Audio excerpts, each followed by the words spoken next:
O intestino delgado é o local terminal de digestão dos alimentos, absorção de nutrientes e secreção endócrina.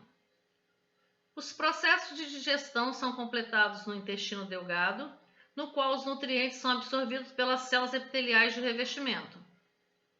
O intestino delgado é relativamente longo, aproximadamente 5 metros, e consiste em 3 segmentos: duodeno, jejuno e íleo. A parede do intestino delgado apresenta várias estruturas que ampliam sua superfície, aumentando assim a área disponível para absorção de nutrientes. Quando observado a olho nu, o revestimento do intestino delgado apresenta uma série de pregas permanentes, plissés circulares, que consistem em dobras da mucosa e da submucosa. Essas pregas são mais desenvolvidas no jejuno e, embora sejam frequentemente observadas no duodeno e no íleo, não são características desses órgãos. Na camada mucosa, as vilosidades intestinais ou vilos são projeções alongadas formadas pelo epitélio e pela lâmina própria. No duodeno, tem forma de folhas, gradualmente assumindo forma de dedos à medida que se aproxima do íleo. O epitélio de revestimento dos vilos é do tipo cilíndrico simples. É formado principalmente por células absortivas, os enterócitos, e células caliciformes, e se continua com o epitélio das criptas, que por sua vez contém algumas células absortivas, células caliciformes, células enterendócrinas, células de Pannet e células tronco. A cripta tem formato tubular e representa o compartimento proliferativo do intestino.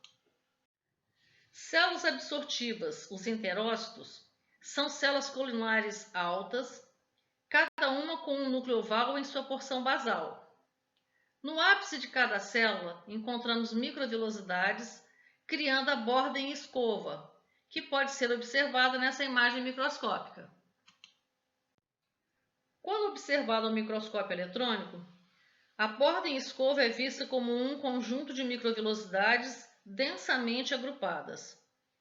Estima-se que cada célula absortiva tem, em média, 3.000 microvilosidades. Enzimas como as disacaridases e dipeptidases são produzidas pelas células absortivas e podem fazer parte da membrana plasmática nas microvilosidades. Essas enzimas hidrolisam os disacarídeos e dipeptídeos em monossacarídeos e aminoácidos, que são absorvidos por meio de transporte ativo. Células caliciformes estão distribuídas entre as células. Elas são menos abundantes no duodeno e aumentam em número em direção ao íleo. Essas células produzem glicoproteínas ácidas do tipo mucina que originam o muco, cuja função principal é proteger e lubrificar o revestimento do intestino. As células de Pannet estão localizadas na porção basal das criptas intestinais e são células exócrinas com grandes grãos de secreção contendo lisozima e defincina, enzimas que podem permeabilizar e digerir a parede das bactérias. Em virtude de sua atividade antibacteriana, a lisozima também exerce controle sobre a microbiota intestinal. As células tronco estão localizadas no terço basal da cripta, entre as células de Pannet. As células M ou microfold são células epiteliais especializadas que recobrem folículos linfóides das placas de Peyer, localizadas no íleo. Essas células são caracterizadas por numerosas invaginações basais que contêm muitos linfócitos e células apresentadoras de antígeno, como os macrófagos.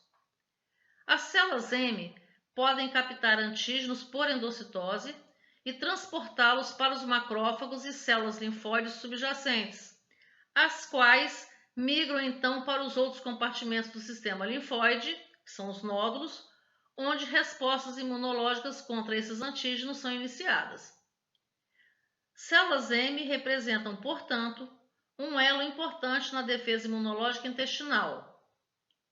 A lâmina basal sobre as células M é descontínua, facilitando o trânsito de células entre o tecido conjuntivo e as células M. Observe essas características no esquema. Além das células já discutidas, o intestino contém células amplamente distribuídas com características do sistema neuroendócrino difuso. Os principais resultados obtidos até o momento estão resumidos na tabela que vocês podem observar. Sob estímulo, essas células liberam seus grãos de secreção por exocitose e os hormônios podem então exercer efeitos paráquinos ou locais e endócrinos via sangue. Células secretoras do sistema digestório podem ser classificadas de duas maneiras: tipo aberto, nas quais o ápice da célula apresenta microvilosidades, como essa da micrografia, e tipo fechado, nas quais o ápice da célula está recoberto por outras células epiteliais. A lâmina própria do intestino delgado é composta por tecido conjuntivo frouxo, com vasos sanguíneos e linfáticos, fibras nervosas e fibras musculares lisas. A lâmina própria preenche o centro das vilosidades intestinais, onde as células musculares lisas, dispostas verticalmente entre a muscular da mucosa e a ponta das vilosidades, são responsáveis pela movimentação rítmica, importante para a absorção dos nutrientes. A muscular da mucosa não apresenta qualquer peculiaridade nesse órgão. A camada submucosa contém na porção inicial do duodeno as glândulas duodenais, cujas células secretam muco. Esse muco protege a mucosa duodenal contra os efeitos da acidez do suco gástrico e neutraliza o pH do quimo, aproximando-o do pH ótimo para a ação das enzimas pancreáticas. A lâmina própria e a submucosa do intestino delgado contém agregados de nódulos linfóides, que são mais numerosos no íleo, e nesse órgão são conhecidos como placas de Peyer. Cada placa consiste em 10 a 200 nódulos linfóides, e existem aproximadamente 30 placas em humanos, a maioria no íleo. As camadas musculares são bem desenvolvidas nos intestinos, compostas de uma túnica circular interna e outra túnica longitudinal externa. Apresenta o plexo nervoso mioentérico de Auerbach entre essas duas camadas musculares. O intestino grosso é constituído por ceco, cólon ascendente, cólon transverso, cólon descendente, cólon sigmoide, reto e ânus. A camada mucosa não tem pregas, exceto na porção do reto, e nem vilosidades. As células absortivas são colunares e contêm microvilosidades curtas e irregulares. As criptas intestinais são longas e caracterizadas por abundância de células caliciformes e um pequeno número de células enterendócrinas. As estruturas do intestino grosso estão bem adaptadas para exercer suas funções: absorção de água, fermentação, formação da massa fecal e produção de muco. A lâmina própria é rica em células linfóides e em nódulos, formando o GALT, que é o tecido linfático associado ao trato gastrointestinal, que frequentemente se estendem até a submucosa. Essa riqueza em tecido linfóide está relacionada com a população bacteriana abundante no intestino grosso. A camada muscular é constituída pelas camadas circular e longitudinal. No entanto, as fibras da camada longitudinal se unem para formar 3 bandas longitudinais espessas, denominadas tênias do cólon.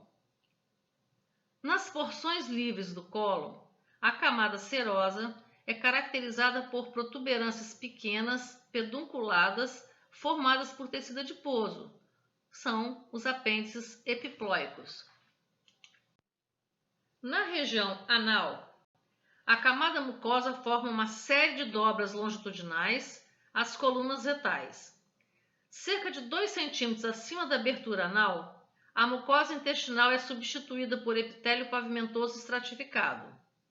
Nessa região, a lâmina própria contém um plexo de veias grandes que, quando excessivamente dilatadas e varicosas, provocam as hemorroidas. O apêndice é um divertículo do ceco. É caracterizado por um lume relativamente irregular, pequeno e estreito devido a abundantes nódulos linfóides em sua parede. Embora sua estrutura geral seja similar à do intestino grosso, o apêndice contém menos glândulas intestinais e não contém tênias do cólon. Por ter fundo cego, o conteúdo do apêndice não é renovado rapidamente, tornando-o frequentemente um local de inflamação, apendicite. Essa inflamação pode progredir até a destruição dessa estrutura, com consequente infecção na cavidade peritoneal.